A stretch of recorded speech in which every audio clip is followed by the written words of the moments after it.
दरवाजा खुल गया है।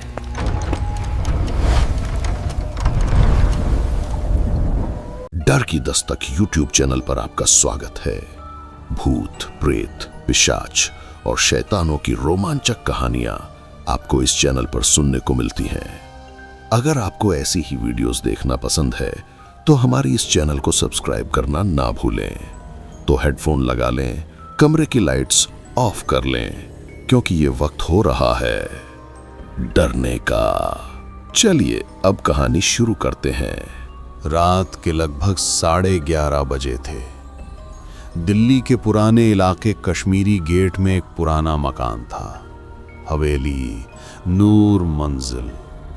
ये हवेली ब्रिटिश जमाने में बनी थी और आज भी वहां लोगों के नाम पर सिर्फ कहानियां थी। कहा जाता था कि जो भी उस हवेली में एक रात गुजारता वो या तो पागल हो जाता था या कभी लौटता ही नहीं। राघव, एक यूट्यूब पैरानॉर्मल व्लॉगर, ऐसे ही डरावने स्थानों की सच्चाइयों को कैमरे में कैद करता था। इस बार उसने ठान लिया था कि वो हवेली नूर मंजिल की सच्चाई दुनिया को दिखाकर रहेगा। राघव ने अपने कैमरे, माइक्रोफोन और नाइट विजन लाइट्स लगाईं। वो अपने साथ सिर्फ एक साथी लेकर आया था, अदिति। अदिति उसकी टीम की रिसर्चर थी जो हर कहानी के पीछे के इतिहास को खोजती थी। राघव ने कैमरे की ओर देखा। दोस्तों, आज हम उस हवेली में जाने वाले हैं जहां 1920 में एक पूरी फैमिली गायब हो गई थी। लोग कहते हैं अब भी दीवारों के अंदर से किसी के रोने की आवाजें आती हैं। अदिति ने हंसते हुए कहा, शायद हवा चलने की आवाज होगी। राघव बोला, शायद, लेकिन आज पता चल ही जाएगा। दोनों हवेली के अंदर दाखिल हुए। हवेली में घुसते ही एक सड़ी हुई लाश जैसी बदबू आई। कमरों में जाले, टूटे झूमर और दीवारों पर काले निशान थे, जैसे किसी ने खून से उंगलियां चलाई हों। राघव ने टॉर्च चलाई। अचानक एक दीवार पर किसी और की परछाई दिखाई दी। अदिति बोली, राघव, वो कौन है पीछे? राघव पलटा, लेकिन पीछे कोई नहीं था। कैमरे में देखा तो उस परछाई का चेहरा धुंधला सा दिखा, जैसे कोई औरत दीवार के अंदर फंसी हो। अचानक ठक ठक ठक 3 जोरदार आवाजें आईं और दीवार के अंदर से किसी औरत की चीख सुनाई दी, मदद करो, मुझे बाहर निकालो। अदिति ने डरकर राघव का हाथ पकड़ा। यह आवाज रिकॉर्ड हो रही है क्या? राघव ने कांपते हुए कहा, हाँ, लेकिन ये अंदर से आ रही है। अगले दिन अदिति ने पुरानी नगर पालिका की फाइलों से हवेली का रिकॉर्ड निकाला।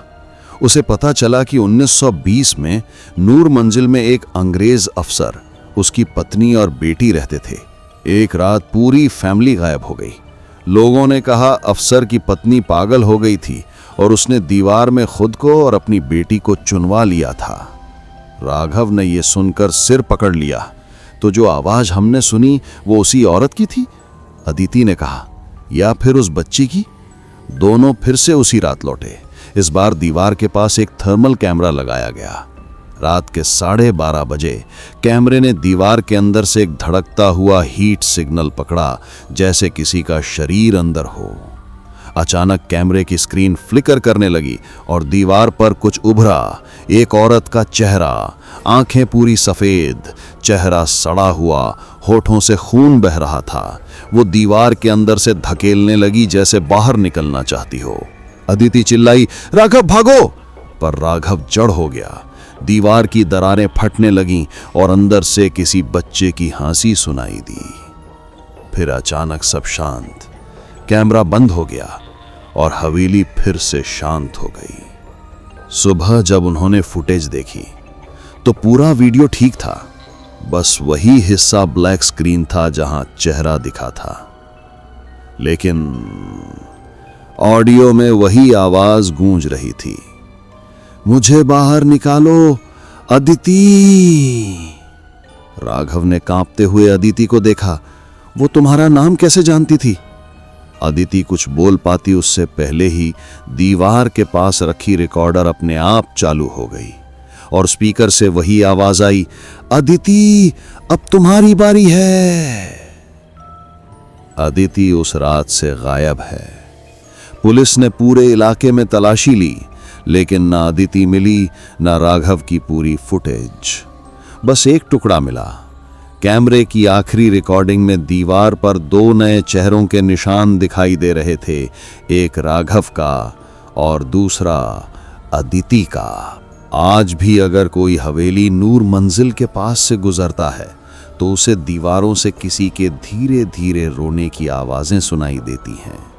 कहते हैं वो अब वहीं हैं, दीवारों के पीछे।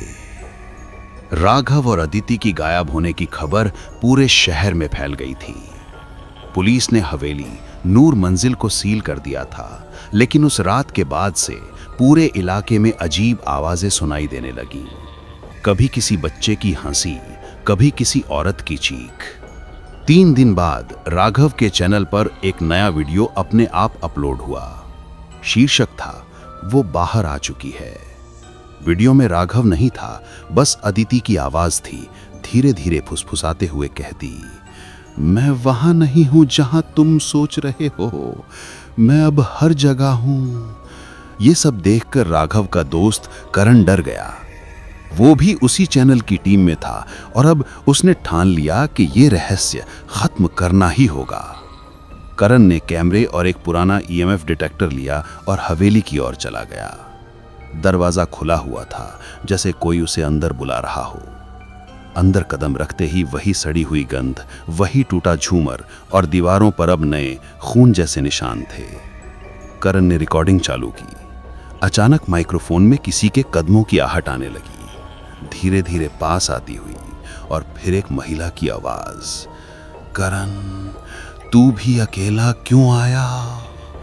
वो आवाज अदिति की थी। करण ने टॉर्च उस आवाज की दिशा में फेंकी। सामने दीवार पर एक परछाई थी, लेकिन उसका शरीर नहीं था, सिर्फ चेहरा जो दीवार से बाहर निकलने की कोशिश कर रहा था। चेहरे पर वही सड़ा हुआ मांस, सफेद आंखें और होठों से खून टपक रहा था। तू भी रह जा यहीं। वो आवाज इतनी धीमी थी कि हवा थम गई। दीवार हिली और अचानक उसमें से एक हाथ बाहर आया। लंबी उंगलियां, काले नाखून और सड़ी हुई चमड़ी। करण भागने लगा, लेकिन दरवाजा अपने आप बंद हो गया। कमरे में सिर्फ कैमरे की रोशनी रह गई। सुबह पुलिस पहुंची। हवेली का दरवाजा टूटा हुआ था, अंदर एक कैमरा पड़ा था और करण कहीं नहीं था। कैमरे की आखिरी रिकॉर्डिंग में दिखाई दिया, करण दीवार के पास झुक रहा है और दीवार पर अब 3 चेहरे बने हैं, राघव, अदिति और करण। कुछ दिनों बाद एक पुराना मिस्त्री, जिसने 1970 में उस हवेली की मरम्मत की थी, थाने पहुंचा और बोला, साहब उस दीवार में कोई भूत नहीं, कुछ और है। उसने बताया, अंदर की दीवार में सीमेंट के साथ किसी पाउडर जैसा पदार्थ मिलाया गया था, जिससे दीवार के अंदर लाशें गलती नहीं थीं, बल्कि धीरे धीरे उनकी आत्मा सीमेंट में समा जाती थी। वो पाउडर था रेड हशमाइट, एक प्रयोगात्मक रासायनिक मिश्रण जो 1920 में ब्रिटिश फौज इस्तेमाल करती थी, मरे हुए शरीरों को स्ट्रक्चर बाइंडर्स बनाने के लिए। इसका असर यह था कि जिसकी देह उस दीवार में जाती, उसकी आत्मा वहीं हमेशा के लिए फंस जाती। पुलिस ने दीवार तोड़ने का आदेश दिया। जैसे ही पहला हथौड़ा मारा गया, अंदर से काले धुएं का गुबार उठा। साथ ही एक औरत की चीख इतनी तीखी कि मजदूर बेहोश हो गए। उस धुएं ने सारी हवा सोख ली। दीवार के अंदर अब सिर्फ एक छेद था और उसमें से धीरे धीरे एक परछाई बाहर निकली। लंबे बाल, फटे कपड़े, चेहरा सड़ा हुआ और आंखों में जलती हुई आग। वो अब दीवारों से बाहर आ चुकी थी। 3 दिन बाद पूरे इलाके में अदिति जैसी दिखने वाली औरत कई जगह देखी गई। कभी वो बस स्टॉप पर खड़ी रहती, कभी किसी के घर की छत पर, कभी सीसीटीवी में धीरे धीरे दीवार के आर पार जाती हुई दिखाई देती। पुलिस ने हवेली दोबारा सील कर दी, लेकिन जो अंदर से निकली थी वो अब किसी दीवार में नहीं थी। रात के समय हवेली के सामने रहने वाले लोग कहते हैं उनकी खिड़कियों पर कोई धीरे से दस्तक देता है और वही आवाज सुनाई देती है, मुझे बाहर निकालो। हवेली आज भी खड़ी है, कोई अंदर नहीं जाता, लेकिन रात के 12 बजे अगर कोई गुजर जाए तो हवेली की दीवारें अब धीरे धीरे धड़कती हैं, जैसे उनमें जिंदा लोग हों। और फिर एक फुसफुसाहट, अब तेरी बारी है। राघव की आंखें खुली तो उसने देखा पूरा कमरा ठंडे धुएं से भरा हुआ था। उसकी सांसें अजीब तरह से तेज चल रही थीं।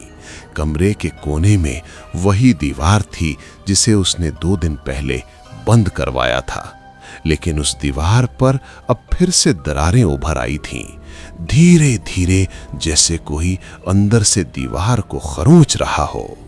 उसने कांपते हुए मोबाइल की फ्लैशलाइट चालू की और दीवार के बीच से लाल रंग का पानी टपकता दिखा, लेकिन वो खून नहीं था, वो किसी गीले इंसान के हाथ से निकलता द्रव था।